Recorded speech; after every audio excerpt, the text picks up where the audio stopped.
Saudi Arabia was the leading buyer of Russian seaborne fuel oil in November.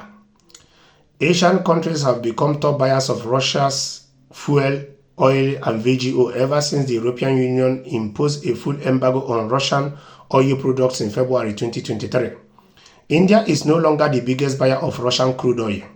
Saudi Arabia was the leading buyer of Russian seaborne fuel oil and vacuum gas oil VGO exports in November, LSEG data has revealed. According to the Reuters calculations based on LSEG data, Russian fuel oil and VGO exports grew 6% month-on-month in November to about 4.26 million metric tons.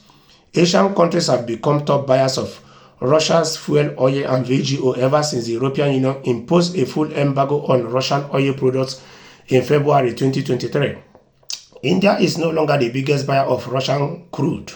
According to the Center for Research on Energy and Clean Air, India's imports of Russian crude fell a massive 55% in November, the lowest figure since June 2022. Despite Russia continuing to sell its oil at a discount, India has lately been trying to diversify its oil supplies.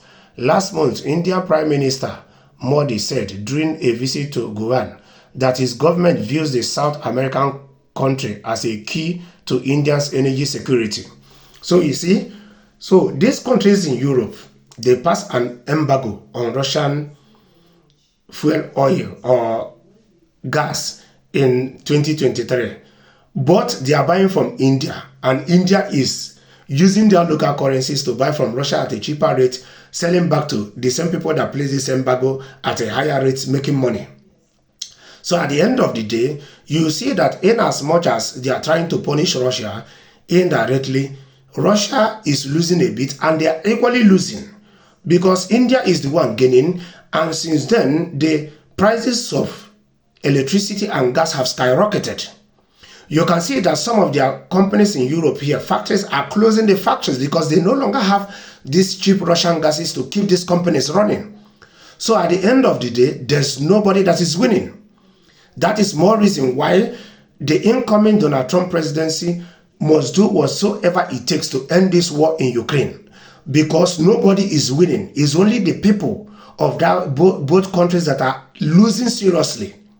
Yes, because some of these places in Ukraine, they are using some of these weapons. In the next 15-20 years, you might not be able to farm and be able to eat the harvests that are coming out from those places. Some of those places in the next 20 years might not be healthy enough for human beings to cohabit in those spaces. So the earlier the better.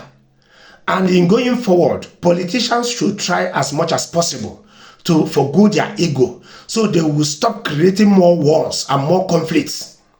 Even though we know that some of these wars and conflicts are created out of greed, because there are people that are making money out of wars. There are people that are making money when there is conflicts. And we know that most of the countries here in the West, it is only when the people are divided that they will keep milking the natural resources they need from such countries in the volumes and in the measures they want them.